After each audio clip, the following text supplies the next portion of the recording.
Poll saying a number of Republican challengers might defeat President Obama in 2012. Among registered voters, Mitt Romney gets 48%, the president 46%. Governor Rick Perry ties the president 47-47. Ron Paul, very competitive. Obama 47, Paul 45. And Congresswoman Michelle Bachmann also close. Obama 48, Bachmann 44. Joining us now from Austin, Texas, Fox News analyst Karl Rove. First of all, what about this GE deal?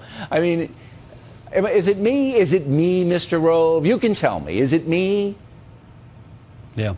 Look, American companies have the right to partner with whomever they want, but I'm worried about two things on this. First of all, we know the practice of these Chinese companies is to require, as a price of doing business with them, of being their partner, that you surrender, that you turn over valuable technology, that you, in essence, help their economy along by giving them your intellectual property rights. And second of all, GE is talking about partnering with a company that does a lot of work with the Chinese military. So GE's sophisticated avionics are going to be put into the hands of a company that, in essence, supplies the Chinese military, including its Air Force and its Navy, with vital aviation equipment. But even beyond that, even beyond that, Jeffrey Immelt, the CEO, is in charge of the President's Council on Jobs and Competitiveness.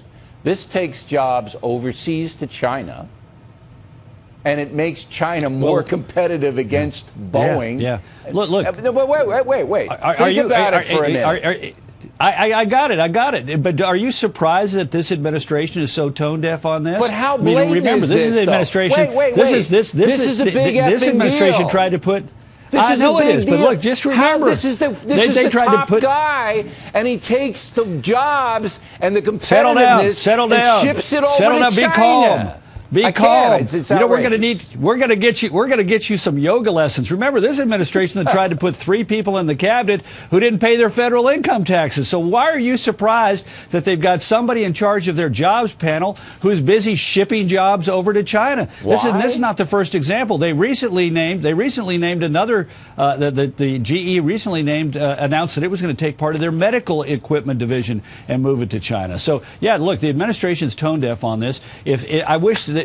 I would suspect President Obama would be well served if somebody in the West Wing called up Immelt and said, "Don't you have pressing business commitments that are going to require you to resign as chairman of the Jobs Committee?" But unless he does that, they're stuck with him. So are you just?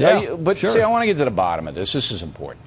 Are you saying that they just don't care about public perception? That the Obama administration doesn't care what these people do?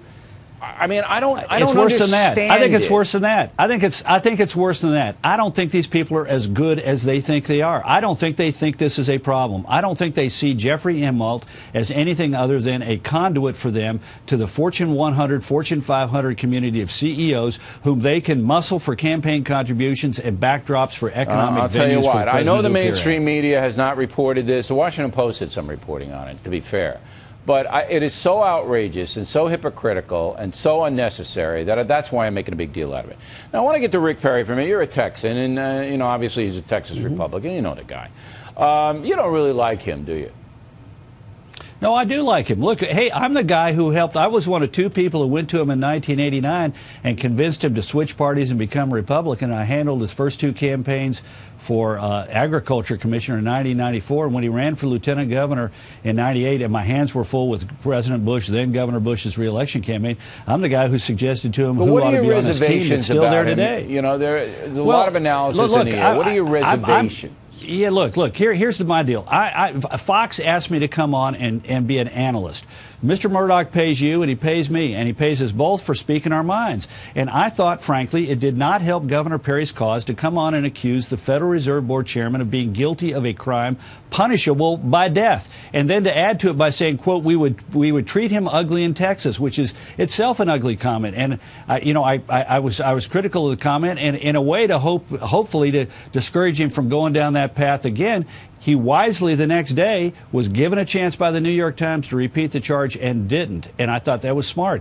Everybody gets a mulligan. And when I comment on somebody who's running for president, Republican or Democrat, I'm trying to do for the Fox viewer what I've been told to do, which is give my best analysis. Listen, I don't have any beef with that. But we need to know what's behind it.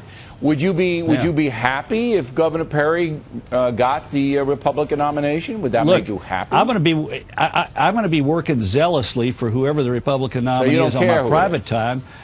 Well, I do care. I want the best candidate to emerge, and who that best candidate is, we don't yet know. You don't know. You don't have a favorite right now. Who the best candidate is? No, I think you think Governor Romney is my the favorite. Best I've got a favorite. I've got a favorite, and his name is Bill O'Reilly, but he hasn't tossed his hat in the ring yet. Yeah. All right.